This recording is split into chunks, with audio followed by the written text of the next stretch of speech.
Assalamualaikum teman-teman, kami dari kelompok 2 mata kuliah Ekonomi dan Keuangan Syariah Internasional ingin memberikan informasi kepada teman-teman mengenai World Zakat Forum. Yuk disimak penjelasannya. World Zakat Forum atau yang biasa disingkat dengan WZF telah berfungsi sebagai platform global yang mengadvokasikan kesadaran global akan zakat. WZF telah menyelenggarakan berbagai agenda zakat secara institusional dan formal dengan para pemangku kepentingan zakat dari negara-negara di seluruh dunia.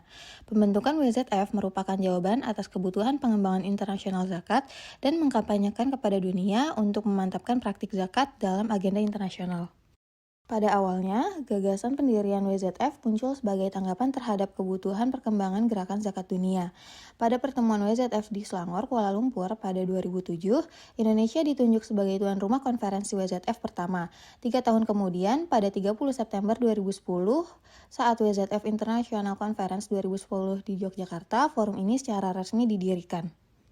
Tujuan dibentuknya WZF yaitu untuk mengembangkan praktik zakat di seluruh dunia, memperkuat silaturahim dan jaringan, mengembangkan perjuangan kebangkitan zakat di dunia, dan untuk secara aktif berkontribusi dalam menuntaskan masalah ekonomi dan sosial melalui jaringan dan program-programnya. Nah, setelah tahu tentang sejarah dan tujuan WZF, di sini akan dibahas mengenai runtutan waktu dari kegiatan-kegiatan penting yang diadakan. Yaitu yang pertama, pada tahun 2007, ide WZF pertama kali diangkat dalam Konferensi Internasional Zakat di Malaysia. Kemudian, pada tahun 2010, Indonesia ditunjuk sebagai tuan rumah Konferensi Internasional Forum Zakat Dunia pertama yang diikuti oleh 13 negara anggota WZF. Kemudian, pada tahun 2017, Basnas ditunjuk sebagai markas besar WZF. Lalu, pada tahun 2018, Konferensi Internasional WZF diadakan di Melaka dan diikuti oleh 28 negara anggota WZF. Lalu pada tahun 2019, Konferensi Internasional WZF diadakan di Bandung dan diikuti oleh 40 negara anggota WZF. Dan yang terakhir, pada tahun 2020, Konferensi Internasional WZF diadakan secara virtual untuk pertama kalinya. Negara anggota di WZF itu dibagi berdasarkan pendapatannya loh teman-teman, yaitu yang pertama negara dengan pendapatan yang tinggi, yaitu diantaranya ada Australia, Bahrain, Brunei, Kanada, Kuwait, Maldives, dan sebagainya. Lalu untuk yang kedua ada negara dengan pendapatan menengah ke atas, yaitu diantaranya ada Bosnia, Jordan, Kazakhstan, Malaysia, dan sebagainya. Lalu untuk yang ketiga negara dengan pendapatan menengah ke bawah, yaitu diantaranya ada Kambodia, Gahan, India, Indonesia, Maroko, dan sebagainya. Lalu yang terakhir, ada negara dengan pendapatan yang rendah, yaitu ada Bangladesh, Benin, Liberia, Sierra, Togo, dan Uganda.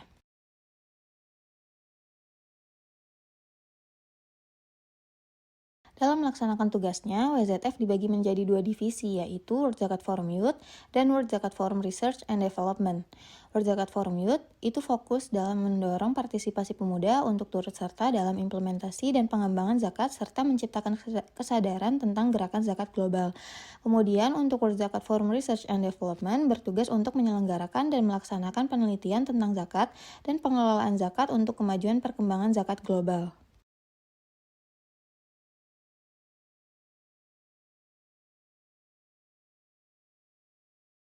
Selanjutnya, ada inovasi yang dikeluarkan oleh WZF, yaitu World Zakat Performance Index atau yang biasa disingkat dengan WZPI, yaitu model yang telah dikembangkan oleh unit penelitian dan pengembangan WZF bersama dengan Pusat Kajian Strategis Basnas dalam rangka menyediakan alat ukur standar untuk mengevaluasi kinerja pengelolaan zakat dunia berdasarkan 5 indikator utama, yaitu kerangka hukum, pengawasan zakat, pelaporan zakat, pengumpulan zakat, dan juga distribusi zakat.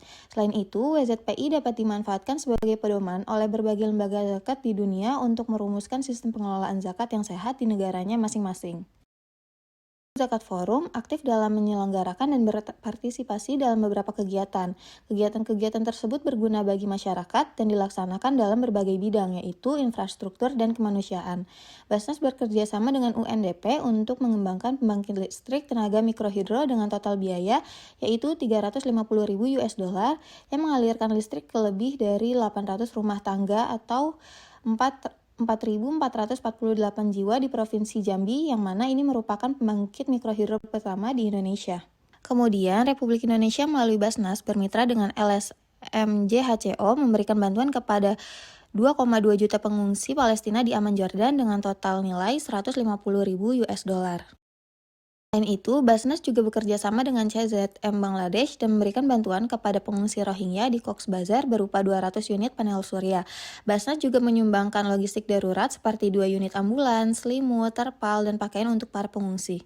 Untuk rencana berikutnya, World Zakat Forum akan terdaftar sebagai organisasi multilateral di PBB.